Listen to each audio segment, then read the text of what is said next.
Bonjour, je suis Raphaël Casimir et donc je suis un ingénieur TD3 à l'ECE et je fais cette vidéo pour tous ceux qui veulent utiliser.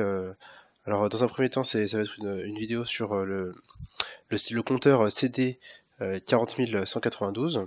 Donc c'est un compteur qui s'incrémente de 0 à 9 et en les couplant avec d'autres compteurs, on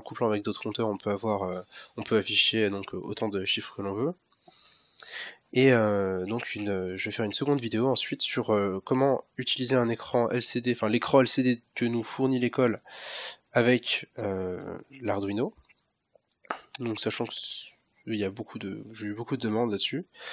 Donc alors je vais commencer par le compteur CD 40192. Donc on va ouvrir Proteus. Donc ce n'est pas une version craquée, hein, pas du tout. C'est un peu. Ah, non, c'était une erreur, c'est comme ça apparu. Voilà. Donc on va faire un nouveau projet, comme ça on va commencer depuis le début. Donc on va l'appeler tuto 40192. Hop, j'en avais déjà fait un. Hop, alors on aurait pu mettre create schematic, mais on va le faire directement comme ça. Donc, je vais d'abord commencer par sélectionner le bon composant. Donc je vais sur composant, mais bon, j'aurais pu directement cliquer ici. Donc dans Isis Proteus, le composant, quelles que soient les versions, s'appelle 40192, donc la CD 40192. On prend le premier qui apparaît. Et donc je vais le placer en plein milieu de la feuille. Donc, alors, comment fonctionne ce composant? Alors, c'est pas très compliqué, surtout pour notre utilisation. Donc, on a donc sur ces deux broches, ça va être des broches qui vont servir à incrémenter le compteur, soit vers le haut, soit vers le bas. Ensuite, ici à droite, les quatre broches qu'on va trouver ici sont des broches binaires en fait, qui vont transmettre un code DCB à l'écran LCD, pas l'écran LCD, l'écran 7 segments que je vais vous montrer ensuite. Donc c'est l'écran 7 segments qu'on va choisir qui peut lire directement le BCD. Pas besoin de passer par un système, parce que normalement les écrans 7 segments ce sont juste des LED qui sont côte à côte et qui s'affichent pour former un nombre. Mais là, en plus c'est assez compliqué parce que elles s'affichent pas en même temps. Enfin ça dépend avec quoi on utilise. Mais... Donc bon, en tout cas là, on a tout prêt. Donc je vais sélectionner l'écran LCD. Donc l'écran a 7 segments, donc 7 segments, on tape 7 segments. Voilà, comme ça, voilà. Donc ceux qu'il faut prendre, c'est ceux-ci. C'est-à-dire ceux qui sont simulés, hein, pas ceux-là, parce que c'est celui-là on veut, mais voilà, ceux-là on peut pas les. Enfin, c'est pas intéressant puisque on voit rien. Excuse-moi. Donc on va prendre un rouge, parce que ça se voit bien. Hop. Donc là, ça s'appelle 7 seg BCD. Alors on peut prendre le bleu et le vert. Moi j'ai fait mon projet avec le vert. Hop. Donc voilà. Je le mets ici. Alors ensuite, je vais donner encore une dernière information sur ce compteur. C'est que, enfin une dernière, il y en a encore quelques autres qui vont suivre, ne vous inquiétez pas. Donc TCD et TCU vont servir à transmettre des informations à un second compteur. Et donc qui va permettre d'afficher plusieurs chiffres, donc un nombre à plusieurs chiffres. Bon, je vais vous montrer ce que ça donne après. Alors, donc déjà la connexion de l'écran au compteur, ça se fait comme suit. Donc c'est inversé, c'est-à-dire que donc la première broche du compteur va à la dernière broche de l'écran, 7 segments. Donc voilà, hop, je les connecte. Hop. Donc là, ça devrait afficher 0. Voilà. Donc on peut changer la valeur de départ en double-cliquant sur le compteur. Ça va vous être très utile quand vous saurez à aller par exemple à 297 ou 300, parce que vous n'allez pas cliquer 300 fois. Donc par exemple on met 2 ici, voilà, et ça fonctionne très bien. Voilà. On va remettre à 0. Donc alors, comme c'est un composant simulé, on n'a pas besoin de l'alimenter. Normalement, ça se met sur load pour alimenter. Et enfin, alors c'est d'après les explications qu'on m'a données, hein, mais bon, vu que le CE ne fournit absolument aucune information sur ce composant, c'est assez, voilà, assez difficile de se faire une idée. Donc moi j'ai aussi regardé la datasheet, ce qui permet d'avoir la table de vérité. C'est-à-dire que je vais vous expliquer tout de suite comment on fait pour incrémenter le compteur. Donc, alors pour tester, on va utiliser un toggle, un logic toggle, donc momentary action, donc c'est pour générer un signal donc un signal digital, donc 0 ou 1, et on va voir après ensuite comment on fait de façon, comment dire, c'est un outil de débugage, hein, c'est pas vraiment un composant. Donc quand on appuie dessus, vous voyez bien, il passe à 1, alors on va juste modifier les propriétés de cet objet pour pouvoir le mettre à high dès le début, c'est-à-dire à 1. Et je vais vous expliquer pourquoi tout de suite. Voilà, high. En fait, pour que le compteur s'incrémente de plus 1, alors écoutez bien, il faut que clock up, CLKU, donc ici, change d'état. C'est-à-dire il passe de 0 à 1 ou passe de 1 à 0. Ensuite, il faut que clock down reste à 1. Voilà, ça c'est le départ. Et ensuite c'est l'inverse pour mettre faire moins 1. C'est-à-dire ici on est clock up à 1 et clock down change d'état. Désolé, je suis un petit peu malade. Donc alors on va tester ça tout de suite. Voilà, il n'y a rien d'autre à connecter pour l'instant. Donc alors hop, ça fait plus 1, voilà, etc. Alors vous allez pouvoir remarquer quelque chose d'assez intéressant. Donc je vais aller à 9. Hop. Alors si vous avez bien regardé, alors je vais le refaire. Hop. Là on a TCD, TC down qui n'envoie plus de courant, donc il passe à 0. Hop, je lâche le bouton. Donc quand je suis passé de 0 à en dessous, c'est-à-dire 9 pour un seul compteur. Donc là je vais repasser de 9 à 0, donc comme si j'étais monté jusqu'à 9, puis je passe à 0. Hop, et là c'est TCU qui s'allume, enfin qui s'éteint plutôt, qui n'envoie plus de courant, donc il change d'état. Donc vous l'avez compris, TCD sert à envoyer un signal quand le compteur atteint son minimum, et TCU quand il atteint son maximum. Donc ça va vous permettre de connecter en fait ces pins là à un deuxième composant, un deuxième compteur. Donc TCU va aller sur clock up, c'est plutôt bien fait là-dessus, et TC down sur clock down, TCD. Donc voilà, du coup on a besoin d'un deuxième écran bien sûr. Alors où est-ce qu'on va le placer?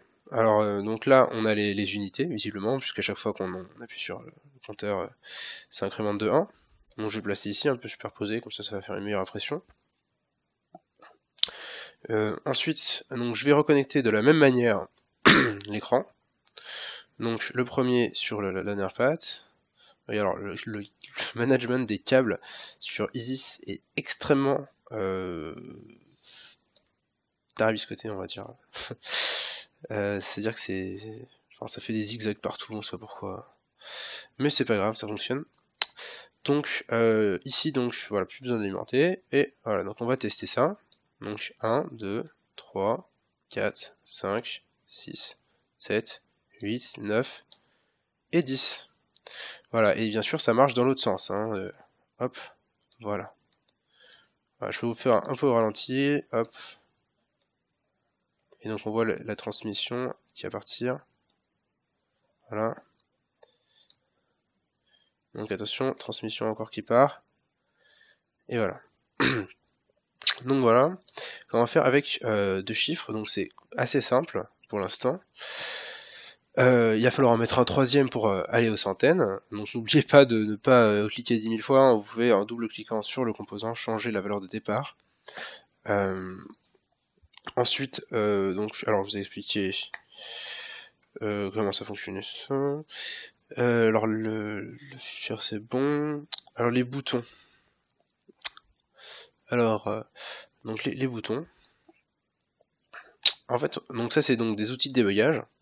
On va les supprimer et on va fabriquer des vrais boutons. Puisque dans la vraie vie, on a des vrais boutons. Ceci n'est pas bon. Alors, donc pour faire un bouton, donc on a besoin bien sûr du composant du bouton. Attention, cela est compliqué. Hein. C'est pas compliqué du tout, mais c'est pas forcément évident. Puisque c'est justement, puisque c'est simple, c'est pas évident. Donc, alors, donc le bouton, on va le mettre ici. On a besoin aussi d'une alimentation. Donc je prends ici un générateur DC. Donc voilà pour l'alimentation. Alors, je sais pas si c'est utile, mais je vais le mettre à 5 volts. Peut-être il est automatique. Mais bon, je le mets à 5 volts au cas où. Et ensuite, donc, admettons si je le connecte directement à up, admettons pour incrémenter de 1, on aura juste un problème. Pardon, attendez, non, je peux vous montrer. Donc c'est que, bon, il va faire changer d'état. Admettons, on va dire, tiens, on va le faire quand même. On va le faire. Comme ça, vous aurez absolument tout compris. Donc voilà, donc la clock down est à 1.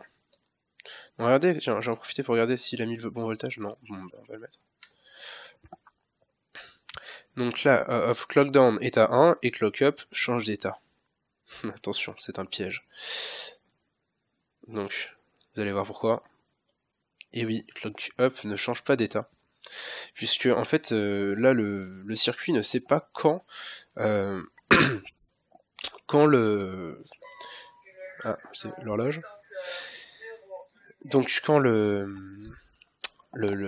signal est à 0, hein, puisque le signal n'est pas défini en fait. Il faut qu'il soit rattaché à la, faut que le fil soit rattaché à la terre. Vous avez peut-être vu ça avec votre Arduino. Il faut que donc le signal soit à la terre quand il n'y a pas de, quand il n'y a pas de, quand on veut mettre le signal à 0. Donc, alors la terre se trouve ici. Donc ground. Ici, donc voilà, donc on met une terre par exemple ici. Vous pouvez appuyer sur les touches plus et moins de votre pavé numérique pour changer l'orientation d'ailleurs. Donc hop, ici on va connecter ici. Et si on connecte directement la terre au fil, on aura un court-circuit magistral dès qu'on appuiera sur le bouton. Ça fait un peu le bouton rouge. Et ensuite tout pète. Donc en vrai tout pète. Bon, c'est protégé sur un Arduino, mais bon, faut mieux pas quand même essayer. Donc bon, je veux dire, c'est protégé sur la plupart des composants. Alors, le CD4000 n'a absolument rien à voir avec une Arduino 40 000 machin. Donc on va prendre une résistance donc, pour pas faire de court-circuit. Putain, je suis bête. Résistor, ça s'appelle. Voilà. Alors on s'en fiche totalement de la valeur. Voilà, je le mets dans le bon sens. On relie à la terre. Et on relie ici. Alors ici, comme par magie, ça a fonctionné. Enfin, pas comme par magie, hein, voilà. Alors, bon, je crois la petite barre bouge, mais bon. Donc là, ça fonctionne très bien.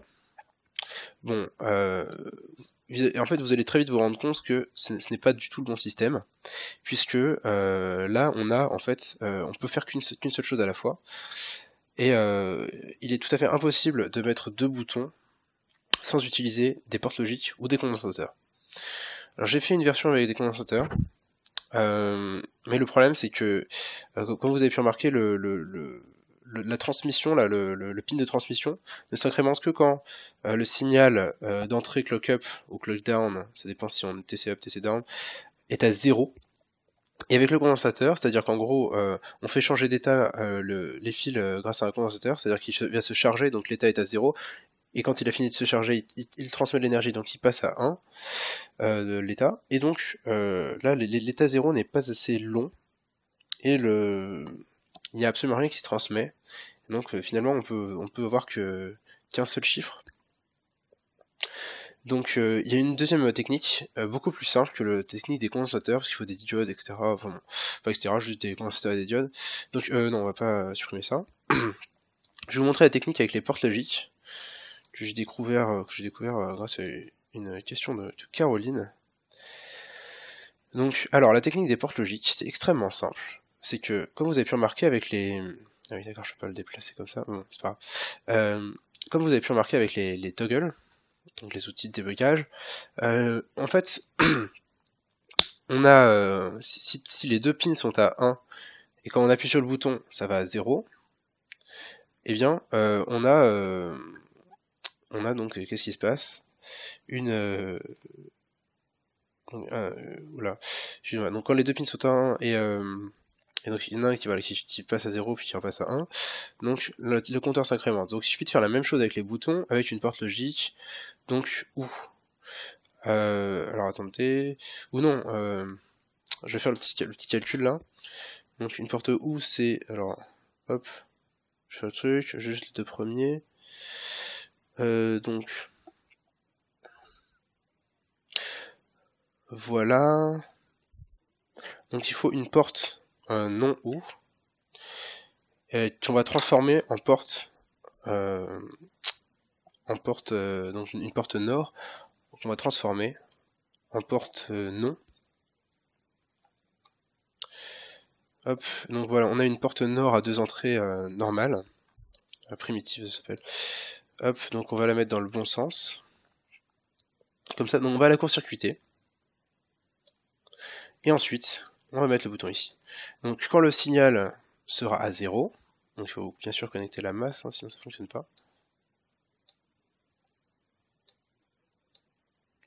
Voilà, donc quand le signal sera à 0,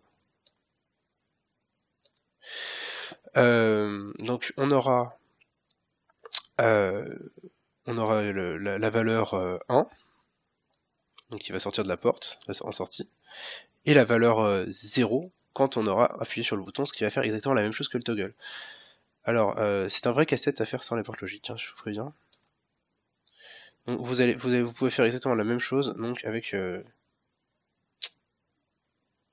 c'est insupportable ça. Ah putain. Excusez-moi pour mon langage, mais c'est très... Voilà. Donc vous allez pouvoir faire avec le second bouton, mais je vais pas vous le montrer. Donc là on voit que ici le signal est à 1, et dès qu'on va appuyer sur le bouton, il va passer à 0. C'est bien une porte non. Voilà. Et ça va vous permettre, donc vous faites exactement la même chose pour le second bouton. Et vous allez avoir exactement la même chose que le Logic Toggle du coup. Et ça va être parfait. Puisque là on aura des composants qui peuvent exister en réalité. Donc voilà. Alors voilà, ensuite une dernière chose pour ce compteur, c'est comment le bloquer. Alors je vais pas vous donner la réponse, parce que ça serait trop facile. Je vais vous donner des indices. Alors déjà il va falloir utiliser une porte logique à 3 entrées. Donc, alors, porte logique à 3 entrées, où est-ce que ça se trouve? Ça se trouve dans les composants, exactement pareil, hein, c'est bon, on y est. Donc, porte logique à 3 entrées, donc, bon, je connais pas du tout le nom. Admettons, je veux une porte logique, les NAND, on utilise ça souvent, vu qu'on peut modéliser n'importe quelle fonction logique avec cette porte. Et donc, je vois comment ça s'écrit, quad to input. Ok, d'accord. Donc, triple, c'est ça qu'on veut. Parce que c'est un petit indice que je vais vous donner, il va falloir des portes logiques, il y a plein de modèles sympas, des portes logiques à 3 entrées. Voilà, hein. À un moment, alors je pense qu'on peut se débrouiller peut-être avec 2 entrées, mais avec les 3 entrées c'est assez simple, ça fonctionne bien. Il en va falloir 2 de 3 entrées et une à 2 entrées pour que tout fonctionne. Enfin, c'est la 2 entrées, peut-être qu'elle est peut-être facultative en fait, en utilisant d'autres composants, mais je pense que c'est quand même le moyen le plus simple. Donc pour bloquer votre composant, votre compteur à 300 et le bloquer à 0. Alors dernière chose pour pouvoir le bloquer, quand on appuie sur clear, attention, qu'est-ce qui se passe quand on appuie sur clear? Attends, je vais mettre ici. Quand on met clear à 1, le compteur se remet à 0. Voilà, pas l'état initial, hein, si on vous la mettez à 2, il se remet à 0. Donc ce qui se passe, c'est que ça va faire ça. Attendez. Voilà, clear. Donc là, il va pas pouvoir passer en fait à 10. Voilà, il va revenir immédiatement à 0. Puisque dès qu'il sera à 10, donc le clear va changer d'état et on va passer de 0 à 1 et le compteur, donc ici il s'agit de CD de gauche, du 7 segment de gauche va se remettre à 0. Donc c'est comme ça qu'on bloque le compteur, donc on peut le faire avec l'autre, donc c'est plus impressionnant avec, enfin c'est pas impressionnant, c'est plus intéressant plutôt avec celui-ci par exemple. Hop, là je l'ai branché directement, et là on va pas pouvoir le bouger normalement. Hein. Bon, oui, d'accord, en même temps j'en vois plus 1, bon là il y a un petit bug parce que c'est vrai que c'est un petit peu illogique ce que je fais,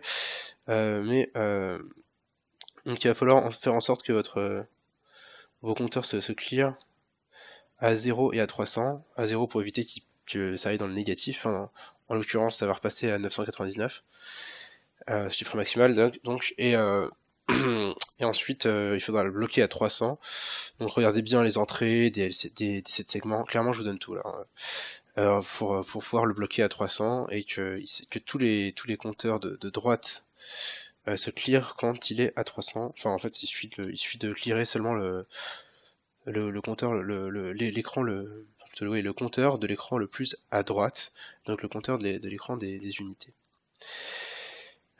Puisque s'il ne monte pas, les deux autres ne montent pas. Donc voilà, donc je vais vous quitter pour cette vidéo. Donc vous pouvez toujours me poser des questions sur Facebook, donc Raphaël Casimir, et en espérant vous avoir aidé, et je vais faire une seconde vidéo pour les gens qui ont des problèmes avec leurs écrans. Voilà, et bien bonne chance.